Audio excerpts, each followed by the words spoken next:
Hoy te voy a explicar todos los subgéneros de la fantasía. Hola, bienvenidos a Esto No Es Un Spoiler, mi nombre es Joaquín y el día de hoy regresamos a un formato de video que fue muy popular en su momento en el canal, que fueron básicamente mis conferencias sobre fantasía.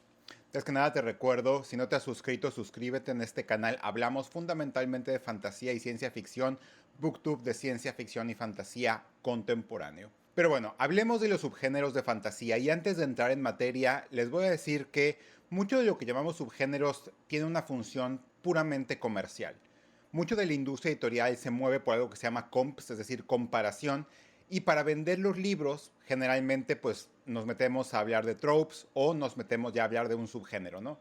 Que esta es una fantasía alta, steampunk, grimdark, ese tipo de cosas. Y fundamentalmente por eso es que cada vez nos encasillamos más en cierto tipo de géneros porque es para que la gente se identifique más con historias parecidas. De nuevo, mucho de lo que mueve la industria editorial es a qué historia se parece.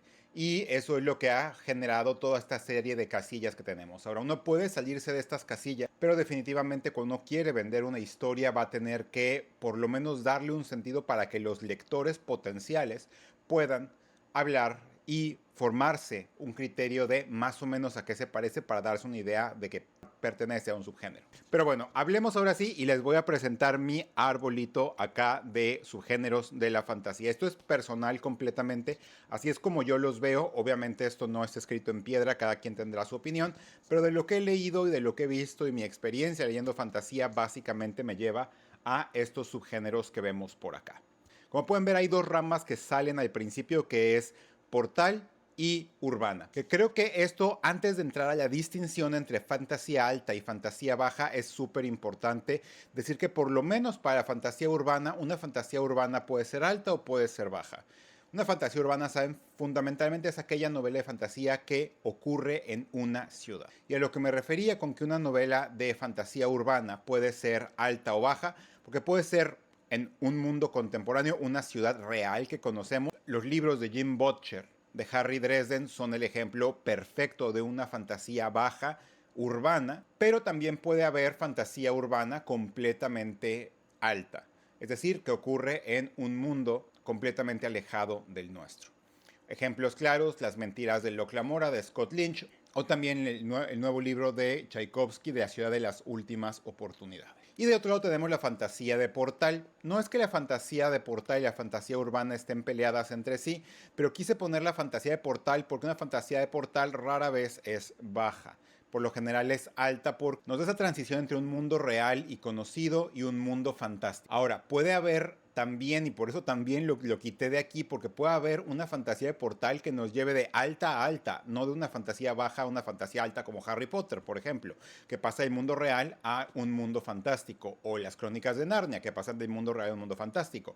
Hay libros como, por ejemplo, Sabriel de Garth Nix, donde pasamos de un mundo fantástico que se parece más a nuestro propio mundo a principios del siglo XX a un mundo completamente fantástico, onírico, férico, etcétera, ¿no? Y ambos son altas porque ninguno de esos dos mundos existe. Entonces, por eso dejé la fantasía de portal por fuera.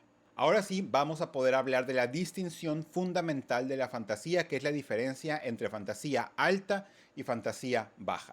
Por ahí probablemente ustedes han escuchado que la diferencia entre fantasía alta y fantasía baja tiene que ver con el grado en el que la magia influye en la historia. Y permítanme decirles que esa no es una definición generalmente aceptada. La definición generalmente aceptada de una fantasía alta versus una fantasía baja es el grado de la existencia del mundo. Una fantasía alta es aquella que ocurre en un mundo completamente nuevo, completamente fabricado, que no tiene ninguna sensación de que se parezca al mundo en el que estamos o que sea o que tenga indicios de que sea el mundo en el que estamos. Y una fantasía baja ocurre fundamentalmente en nuestro mundo con elementos fantásticos. Vamos a sacar de la ecuación a la fantasía baja por primera vez, porque hay muchas cosas que ver con la fantasía baja. La fantasía baja fundamentalmente son historias como The Darkest Rising de Susan Cooper, es muy famosa, que es una historia de aventuras artúricas que ocurren en nuestro mundo, o novelas como Watership Down, La colina de Watership, una de mis novelas de fantasía favoritas, que es básicamente son conejos, conejos que viven en el mundo real, en una loma en Inglaterra. Es una novela de fantasía 100% porque los conejos no hablan, pero también porque los conejos tienen todo ese sistema de creencias y mitologías propias que le dan forma a la historia. Y acá hay otra de mis opiniones que esta, me temo que es opinión mía, que esa no creo que sea generalmente aceptada, pero yo lo creo así, y es que el realismo mágico es una rama de la fantasía baja.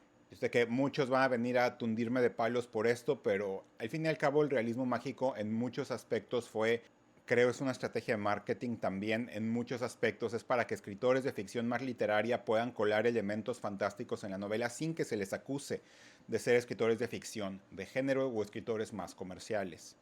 Por eso todos los autores del boom latinoamericano o también el amigo Salman Rushdie o Murakami se salen con la suya de ser considerados más literarios cuando en realidad meten elementos fantásticos a la historia. Si bien yo sé que existe toda una teoría literaria de que está fuera de la anglósfera y las culturas de cada país, etcétera, sí, pero hay elementos fantásticos en un mundo nuestro, en un mundo real. Lo siento, pero para mí es fantasía. Y ahora sí, hablaremos de la definición fundamental, las divisiones entre la fantasía alta, que es épica, y la fantasía de Sword and Sorcery. Y esto es muy importante, esta definición, porque viene de dos corrientes completamente diferentes. Una es la fantasía épica que, como sabemos, Tolkien completamente consolidó a partir de sagas e historias anteriores, y el Sword and Sorcery, que viene fundamentalmente de toda esta cultura de la ficción de pulpa, el pulp fiction en todas las revistas como en Weird Tales. Son historias completamente diferentes en su enfoque y en su forma de ver las cosas. Tolkien, como les dije claramente, es el mito, ¿no? Es todo completamente mítico, pero también es un enfoque completamente diferente al pulp fiction, que es la espada y hechicería. La espada de hechicería tiende a tener conflicto menos épico, así overarching, por así decirlo, con grandes implicaciones. Lo que tiende a hacer fundamentalmente es seguir a un solo héroe en un camino, en un mundo que tiene no solamente elementos de las grandes sagas medievales, poemas épicos, etcétera, sino que tiene también un poco esto de la influencia incalculable del weird per se, pero también tiene una influencia incalculable en las novelas y los cuentos de terror de autores como Lovecraft y similares, ¿no? Por eso, en la fantasía épica yo pongo la fantasía histórica, que la única diferencia es que es un mundo fantástico completamente inventado, pero que recuerda claramente a periodos muy específicos de la historia humana. Yo creo que las novelas de Guy Gabriel Kay son fundamentalmente la fantasía histórica por antonomasia, pero también hay muchos elementos de la canción de Hielo y Fuego que podríamos llamar fantasía histórica. Básicamente, muchas de las influencias que tiene Martin en la canción de Hielo y Fuego es la historia de Inglaterra como tal. Ahora que acabamos de ver a Baylor, Baylor está basado en Eduardo el Príncipe Negro. Rhaenyra está basada en Matilda. La muralla está basada en el muro de Adriano. Ese tipo de cosas son muy específicas, aunque no es completamente fantasía histórica. La canción Hielo y Fuego tiene muchos elementos. Y ahora, los subgéneros de la fantasía que viene del Sword and Sorcery son fundamentalmente la fantasía heroica, que es muy parecida a el Sword and Sorcery de Conan el Bárbaro y de Fafhrd y el Ratonero Gris, pero es algo un poquillo más contemporáneo. Los grandes autores de este tipo de fantasía son fundamentalmente David Gemmell con su saga de leyenda, pero también hay elementos contemporáneos como John Gwynne, que es claramente un autor que se desprende de la tradición de la fantasía heroica, aunque también podríamos llamar ciertos elementos de sagas muy diferentes tonalmente, como La Crónica del Asesino de Reyes o los Elderlings de Robin Hood, como fantasía heroica porque siguen a un solo personaje más allá de un conflicto central completamente loco como en la fantasía épica tradicional. Bueno, aquí también creo entra la fantasía oscura, que fundamentalmente la fantasía oscura es fantasía con terror. La fantasía con terror es algo que nace completamente de esta mezcolanza entre lo que salió de las revistas de pulpa de nuestro amigo Clark Ashton Smith, es probablemente el padre de la fantasía oscura, donde hay elementos fantásticos pero más de terror, con nigromantes, con lamias, con hechiceros oscuros que jalan poderes de lo más extraño, ya sea dioses malignos o dioses que vienen, que son extraterrestres. En realidad ese tipo de cosas son muchas de la fantasía oscura. Y también tenemos el New Weird. Son como los herederos, por así decir, de la tradición de Lovecraft que tocó fundamentalmente a la fantasía. El ejemplar, el ejemplo más importante de la fantasía New Weird es China Miéville con las novelas de Nuevo Corbusier. Y de ahí ya podemos hablar de cuáles son los géneros híbridos de la fantasía. Géneros híbridos de la fantasía básicamente son aquella fantasía que mezcla con algún otro género que está completamente en otra sección de la librería, o que está en la misma sección pero es algo completamente diferente. Y vamos a empezar por la ciencia fantasía, que viene también un poco de las revistas de pulpa, pero es diferente porque mezcla cosas espaciales o de un contexto espacial con elementos de fantasía.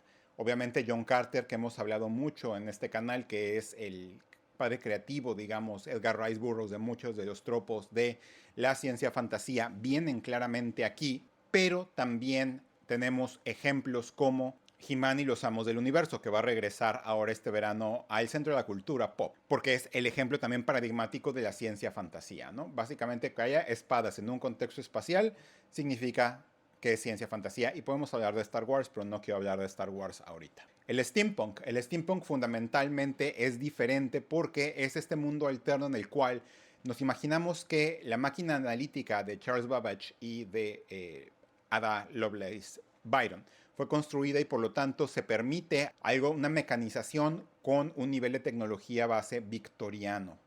Entonces todas estas historias como los libros de Babel de Josiah Bancroft, que es fundamentalmente un steampunk, también tenemos el romantasy, ¿no? El romantasy, que no voy a meterme mucho porque hemos hablado mucho de romantasy, es fundamentalmente romance.